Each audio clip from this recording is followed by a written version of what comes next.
नमस्ते दोस्तों, मैं एस्ट्रो ज्योति आज की बात में आप सबका स्वागत करती हूँ। आइए आज की बात कर लेते हैं। आज सोमवार का दिन है, बड़ा ही अच्छा दिन है, सप्ताह का पहला दिन है और शिव जी का दिन है। तो आप शिव मंदिर जाइए, शिव पूजा कीजिए, शिव भक्ति कीजिए और जलाभिषेक कीजिए और मंत्र जाप कीजिए, ओम नमः शिवाय। ऐसा करके आप दिन व्यतीत करेंगे तो शुभ फल मिलेगा।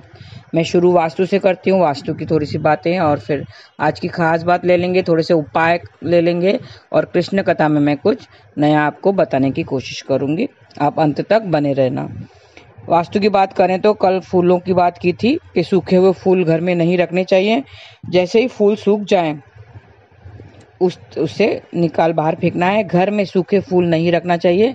जैसे इंसान की मृत्यु हो जाती है तो हम उसका जो शरीर है वो घर में नहीं रखते हैं, उसी तरह सूखे हुए फूल भी उसी तरह हैं, हमें उसमें घर में नहीं रखना चाहिए। भगवान को चढ़ाए हुए फूल तत्काल निर्मालय हो जाते हैं, तो निर्मालयों को तत्काल ही हटा देना चाहिए। ताज़े फूलों का ही इस्तेमाल करना चाहिए। सूखे फूल की जगह आप अगर नकली फूल रखेंगे तो बेहतर है, लेकिन सूखे फूल नहीं रखना चाहिए। हो सके तो ताज़े फूलों का ही इस्तेमाल करें। ये थी वास्तु की बातें। अब योग और तिथि की बात ले लेते हैं। षष्ठी तिथि आज देर रात 2:50 तक रहेगी। आज दोपहर पहले 11:26 से कल दोपहर 1:07 तक रवि योग रहेगा। आज दोपहर 11:26 से चालू होगा। रवि योग में किए गए कार्य सब सफल होते हैं। सूर्य के प्रभाव वाला ये योग है, बहुत ही प्रभावशाली है। तो रवि योग में आप रवि को यानी सूरज को अर्घ्य दीजिए, मंत्र जाप कीजिए, ओम घृणी सूर्याय नमः। और ये रवि योग कुयोगों को नष्ट करने वाला होता है और सारे काम सफल बनाने वाला योग है। आज दोपहर पहले 11:26 के बाद पुष्य नक्षत्र लग जाएगा। पुष्य 8वां नक्षत्र है। ये ऊर्जा और शक्ति को प्रदान करने वाला नक्षत्र है। इस नक्षत्र के दौरान किए गए कार्य भी सफल होते हैं, तो आज नक्षत्र भी अच्छा है। सोना चांदी की खरीदारी के लिए भी पुष्य नक्षत्र शुभ माना जाता है। पुष्य नक्षत्र का प्रतीक गाय का थन को माना जाता है और इसका स्वामी शनिदेव है और इसका संबंध पीपल के पेड़ से बताया गया है। तो आज पीपल के पेड़ की पूजा आराधना करें, उसके पास जाएं, हाथ जोड़कर क्षमा याचना करें, उनके साथ परिक्रमा लें और हो सके तो दीपक भी जलाएं। पीपल के पेड़ की उपासना करनी है और उसे कोई नुकसान नहीं पहुंचाना है। तो ये थी आज की बातें और आज के उपाय ले लेते हैं।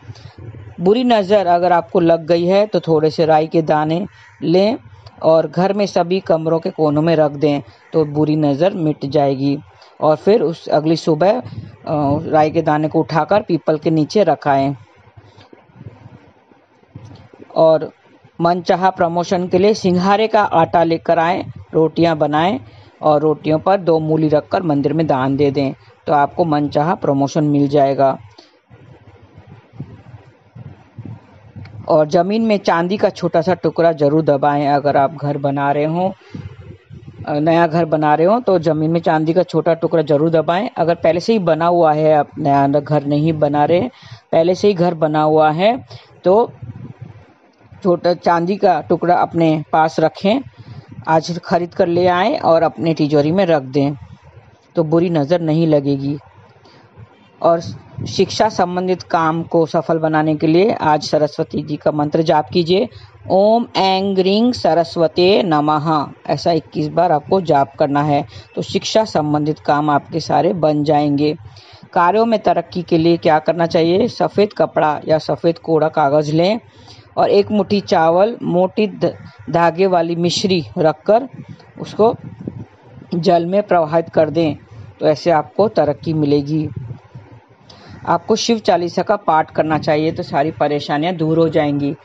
परेशानियों को दूर करने के लिए कौन सा उपाय करें? आज शिव चालीसा का पाठ करना चाहिए। शिवलिंग पर चंदन का तिलक भी लगाएं और आज शिव मंदिर जाएं और शिवलिंग पर धतूरा भी चढ़ाएं, तो सारी मनोकामना पूरी होंगी। अगर धतूरा चढ़ाएंगे शिवलिंग पर तो सारी मनोकामनाएं पूरी होंगी।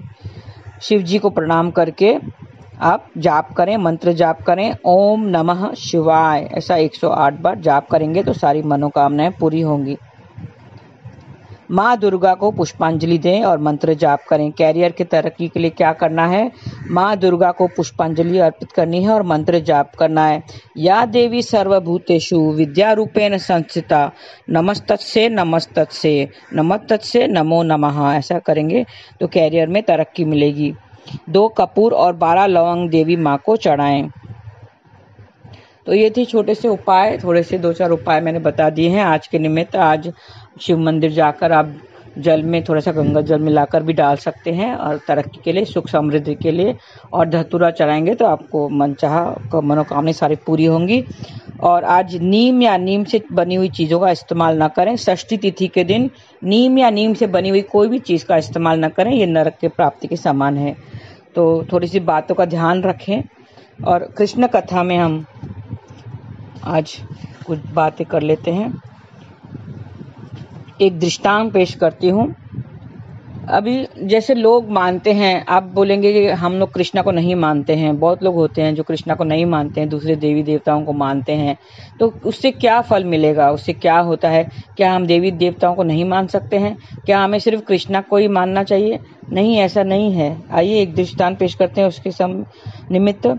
एक बार माँ यशोदा कृष्णा और गोपियों के साथ वृंदावन में यमुना में विहार कर रहे थे। वहाँ संध्या के समय रीति है कि आपको पता है कि लोग संध्या के समय नदी में दीप जलाने आते हैं। तो वहाँ बहुत दीप जलाने आए थे लोग। तो जैसे वो लोग विहार कर रहे थे तो सारे दीप, वहाँ पे बहुत सारे दीप थे नदी में। तो कृष्णा ने क्या किया, कन्हैया ने कुछ दीपों लेकर वो किनारे पर लगा दिए और कुछ दीपों को उन्होंने बहने दिया। जब यशोदा माँ ने ये देखा तो कृष्णा से पूछा कि कन्हैया, ये तुम क्या कर रहे हो? कुछ दीपों को तो तुम किनारे लगा रहे हो और कुछ दियों को नदी में ही बहने दे रहे हो। ऐसा क्यों कर रहे हो? या तो सबको एक साथ किनारे में लगा दो या सबको बहने दो। तब कन्हैया ने कहा कि माँ, जो दीप मेरे पास आ रहे हैं उसे मैं लेकर किनारे पे लगा रहा हूँ और जो मेरे से दूर जा रहे हैं उसे मैंने बह देता हूँ।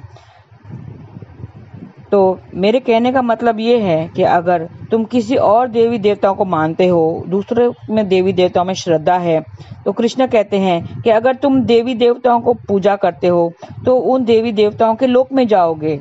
तुम जिस देवी देवता को मानते हो तुम उसके लोक में जाओगे। अगर तुम मेरे में श्रद्धा रखते हो और मेरा नाम जाप करते हो तो तुम मेरे पास आओगे, तुम मेरे लोक में आओगे। तो किनारे, इसके लिए मैं जो किनारे लगा देता है मतलब वो उसके पास आएंगे। तो एक एग्जाम्पल और है, मैं देना चाहती हूँ कि एक पति को पता चला, एक पति था, उसको पता चला कि उसकी पत्नी किसी अन्य पुरुष से संबंध रख रही है। तो पति ने क्या किया पता है? उसने न गुस्सा किया, न मारा, न डांटा, न क्रोध दिखाया। सिर्फ क्या किया, एक गिलास पानी लाया और उससे मांग में जो मांग भरी हुई थी उसको धो दिया। तो जोर जबरदस्ती करने से कुछ हासिल नहीं होता है। अगर ऐसे किसी और में अगर लगाव रखते हैं तो जोर जबरदस्ती हम नहीं कर सकते हैं। उसने कहा, पति ने पत्नी से कहा, तू मेरे नाम की मांग भरने के योग्य नहीं है, तुझे दूसरों के पास जाना है तो तू जा सकती है, किसी के और के साथ अगर रहना है तो रह सकती है, मैं जोर जबरदस्ती नहीं करूँगा। यहाँ पे जोर जबरदस्ती नहीं चलती है। अगर तू मेरे साथ रहे और तेरा मन किसी और के साथ हो तो ऐसा संबंध मुझे नहीं चाहिए, तू जा सकती है। इसी तरह श्री कृष्णा भी कहते हैं कि तुम्हें किसी और देवी देवता को मानना चाहते हो तो मान सकते हो, इसमें जोर जबरदस्ती नहीं चलती है। किसी को जबरदस्ती से भक्ति नहीं करा सकते हैं, लेकिन आप किसी और को भक्ति करना चाहते हो तो कर सकते हो। तो उन्हीं के लोग जाओगे। तुम जिस देवी देवताओं को मानते हो तो तुम उनके लोकों में ही जाओगे। अगर तुम मेरी भक्ति करते हो, मेरे में श्रद्धा रखते हो तो तुम मेरे पास आओगे, मेरे लोक में आओगे। तो मैं किसी को जबरदस्ती से अपने पास नहीं रखना चाहता। किसी को जबरदस्ती से भक्ति नहीं करा सकते हैं। जो जिसके मन में श्रद्धा हो वो उसी को माने। अगर आपके मन में किसी और देवी देवता के लिए श्रद्धा है, आप उसको मानना चाहते हो, चाहे वो कोई भी हो, बहुत सारे भगवान हैं, कोई शिव को मानता है, कोई गणपति जी को मानता है, कोई माता दुर्गा को मानता है, कोई वैष्णो देवी को मानता है। ऐसे बहुत सारे देवी देवता हैं। हमारे भारत में तो अन्य अनगिनत देवी देवता हैं। सब में सबकी अलग अलग मन, किसकी किस में श्रद्धा है, किसी की किस में श्रद्धा है। तो कृष्णा कहते हैं कि इसमें कोई जोर जबरदस्ती नहीं चलती है। हम जबरदस्ती से किसी को भक्ति नहीं करा सकते हैं, अपनी भक्ति नहीं करा सकते हैं। अगर वो जिसकी भक्ति करते हैं वो उनके लोकों में जाएंगे। उसमें मेरा कुछ या मैं किसी का हक नहीं ले सकता, मेरा हक नहीं है। वो जो करना चाहते हैं वो कर सकते हैं, उसमें मैं कुछ नहीं कर सकता। अगर वो मेरे पास आएंगे, अगर मेरी भक्ति करना चाहेंगे, नाम जाप करते हैं, मेरी भक्ति कर रहे हैं, तो मैं उसको अपने लोक में बुलाऊंगा, वो मेरे पास आएंगे। तो हमें भी अगर कृष्णा के पास जाना है, अब कृष्णा को अपने पास रखना है, तो हमें भी भक्ति करना चाहिए, उसकी भक्ति करना चाहिए, नाम जाप करना चाहिए। हरे कृष्णा कृष्ण कृष्ण हरे हरे, हरे राम राम राम हरे हरे। लेकिन पति क्या है, जो पुरुष है, पति पुरुष है, लेकिन कृष्णा क्या है, कृष्णा पुरुषोत्तम है, पुरुषों में सबसे उत्तम है। एक पुरुष अपने अगर देखता है कि स्त्री किसी दूसरे के साथ संबंध कर सकती है, तो उसको घर से निकाल देता है। वो बोलता है जा, देखो जाना है तो जा सकती है, लेकिन वो वापस लौट कर मत आना मेरे पास, ऐसा कहता है। वो वापस आने का रास्ता बंद कर देता है। लेकिन कृष्णा क्या है, कृष्णा बोलेगा ठीक है, आपको दूसरे देवी देवताओं के पास जाना है, उनकी भक्ति करना है तो कर सकते हो, लेकिन उसने हमेशा वापस आने का द्वार खुला रखा है। वो बोलते हैं अगर तुम्हें वापस मेरे पास आना है तो आ सकते हैं। उसने, आपने सुना है ना, कोई घर तुम्हारा हृदय तोड़ दे, तड़पता हुआ जब कोई छोड़ दे, तो तुम मेरे पास आना प्रिय, ये मेरा दर खुला है, खुला ही रहेगा तुम्हारे लिए। वो कहता है कि तुम भले दूसरे देवी देवताओं को पूजा करो, भले दूसरों में श्रद्धा रखो, लेकिन अगर तुम्हें वहां पर कुछ नहीं मिला, अगर तुम्हें वापस आना चाहो, अगर मेरे पास आना चाहो, तो तुम आ सकते हो, उसका दर हमेशा खुला है। कृष्णा सबको अपने पास बुलाता है। वो बोलता है तुम कितने भी पाप किए हो, कितने भी बुरे कर्म किए हो, लेकिन तुम अगर मेरे पास आना चाहते हो तो तुम्हारे लिए मेरा हमेशा दर खुला ही रहेगा और खुला ही रहेगा। तो इस तरह से कहते हैं कि अगर तुम्हें मेरी भक्ति करनी है, मेरे हृदय में तुम सबके लिए जगह है, तुम सबको मैं अपना लूंगा, कैसे भी हो तुम्हें मैं अपना लूंगा। अगर तुम मेरे पास आना चाहते हो तो मेरा दर हमेशा खुला है और खुला ही रहेगा तुम्हारे लिए। तो हमें भी ईश्वर कृष्ण के पास जाना है, कृष्ण की भक्ति करनी है, नाम जाप करना है, क्योंकि वही एक सहारा है, अंत हमें उधर ही जाना है।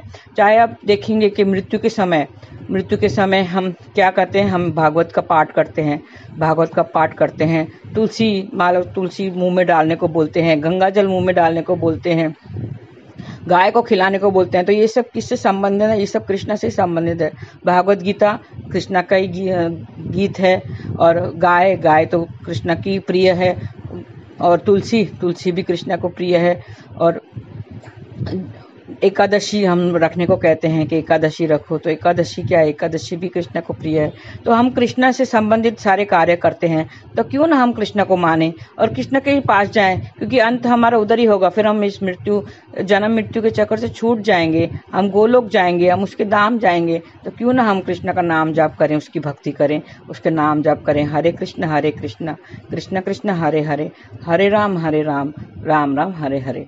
आज के लिए बस इतना ही। धन्यवाद। आपका दिन शुभ रहे। हरे कृष्णा।